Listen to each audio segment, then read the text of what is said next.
video where today we are back inside, not Minecraft.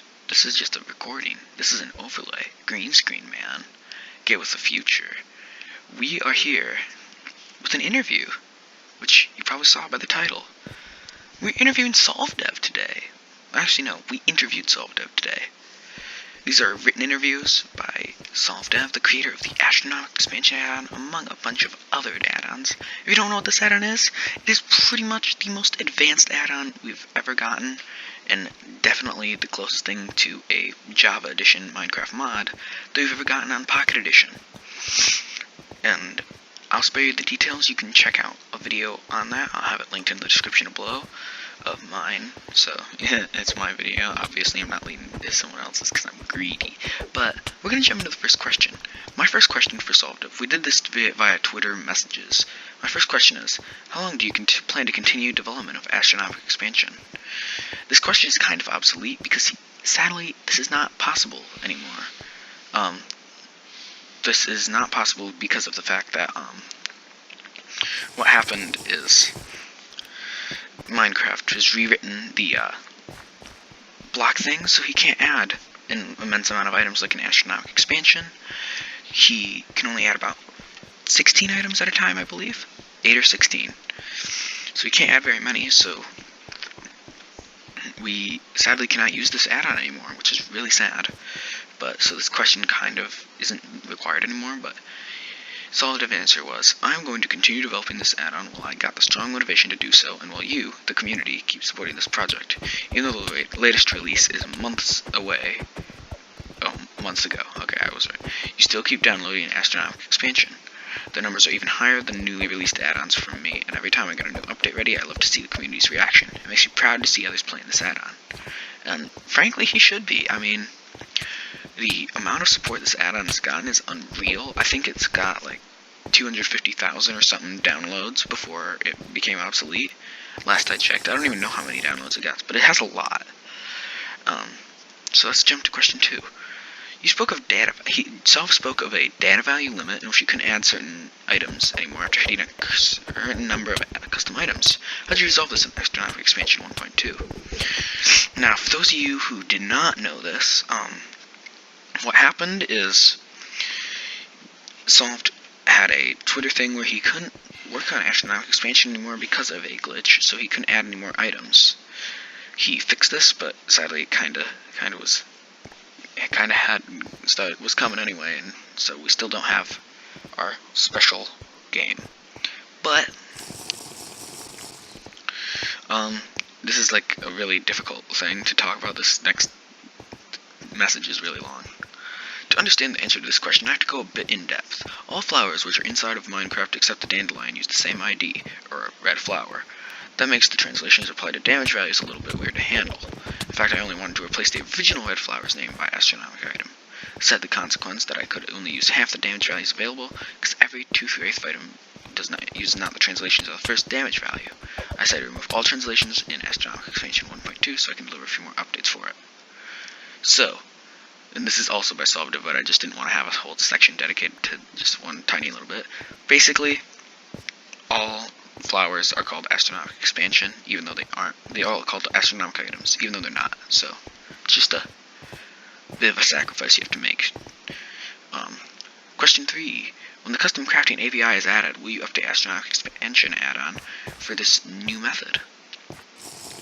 So, for those of you who do not know, the custom crafting API is something that would pretty much add custom Java Edition mods. So that means Solved would be making it so you could add crafting recipes to these brand new add-ons rather than having to use villagers all the time. And yeah, that's currently the plan. This update will probably take ages because of the amount of recipes I need to create. However, in the meantime, Astronomic Expansion 1.2 will bring some new balance to the game. I'm rewriting every villager trade, making villagers more comfortable as a crafting table. Glue and maybe shackles still need to figure out the exact details on how shackles should work, and rethink how Astronomic Expansion is played, though. He actually watched my Let's Plays and thought that he hadn't meant to be the OP items that were easy to get, and star items were supposed to be end-game content. With them being that easy to get, there's no reason to use the new added jewels. So I entirely changed the whole idea behind Astronomic Expansion. The new guide will help you adapt to the changes.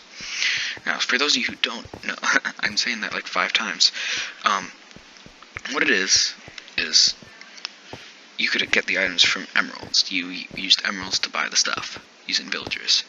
This way he added more like crafting tables. That's pretty much what it is. My next question is, what is your plan for you to do after Astronomic Expansion's life cycle is complete, or you can no longer update it? There's really nothing to talk about this, so... Solves says, I hope that Minecraft Bedrock can then offer new possibilities in what I can do. We have multiple confirmations. The official plugin API, that's the mod thing I was talking about, is on the way. I've already a lot of stuff in mind that I would code with it. Apart from that, I would most likely start a new project. When I thought I couldn't continue on Astronomic Expansion because of the data value limit, I started developing a new project and actually showed some of it already off. I can imagine to start working on it again. So, yeah, the thing about that is, I don't know what's going on with that slime dimension thing. He's kind of been keeping us in the dark, so it's probably going to be something either really good, or maybe Solve just forgot about it, but, we'll see.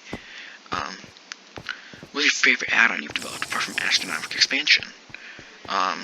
Solve's answer was probably more Totems add-on. If you go way back on Solve's Twitter timeline, you're going to notice that this was his first project he've ever worked on. It was pretty emotional when he was able to publish it a few months ago with a huge delay. It's a little more than a few months now. It's probably like half a year. No, more than that. Less than that. It was like a little bit a while ago. Probably like September, August of 2017. But yeah, how much does the development of a large add-on like Astronomic Expansion cost, and what are the profits of it? So basically, what it is Solve can put a little monetized link, so that way, every time you click on the link, you get a little bit of money and it shows an ad. Now, some of these ads are a little deceiving and can lead to viruses, so that's why there's been some trouble and controversy. But he doesn't really have costs from it, as I'm doing everything myself, and with BM Hidace, I don't know how to say that, I'm sorry. If I would pay myself money for the working hours, I would need to pay around $300, $400. I'm not making a lot of money from Astronomic Expansion. At the moment, I'm making under $3 a month. Slightly more when I release an update. Now, that's really too bad, because some of this should be paid, because this is, prime work, good coding. So, yeah, he should really be improved in his work and what he gets. Now, a short little message from Solved. Friendly reminder, Solved does not create add-ons for money. He does it because he has fun doing it, but it's cool to earn a little bit of money with it. It would be much more if people would start to think how they treat others' work. Worst thing that happened to me was a page that he doesn't give credit, removed the monetized link, and adds its own monetized link. So pretty much, stole his link, and then put their own, so they got the money instead of him, which is horrible, but it happens sometimes. The next question is, what are the biggest limitations that have affected your add-ons? So, limitations with add-on making, custom items and stuff. And biggest limitation is that I cannot test for specific slots in the inventory. I can only test for specific items in the armor slots handmade to hand. If I could test for every slot, I could easily create an amulet slot and in general just more interesting items. And it would be helpful. I mean, it's amazing what Solve did when the add-ons were compatible like that. My next question, what are you disappointed with in the Astronomic Expansion 1.2 update, and why? Why?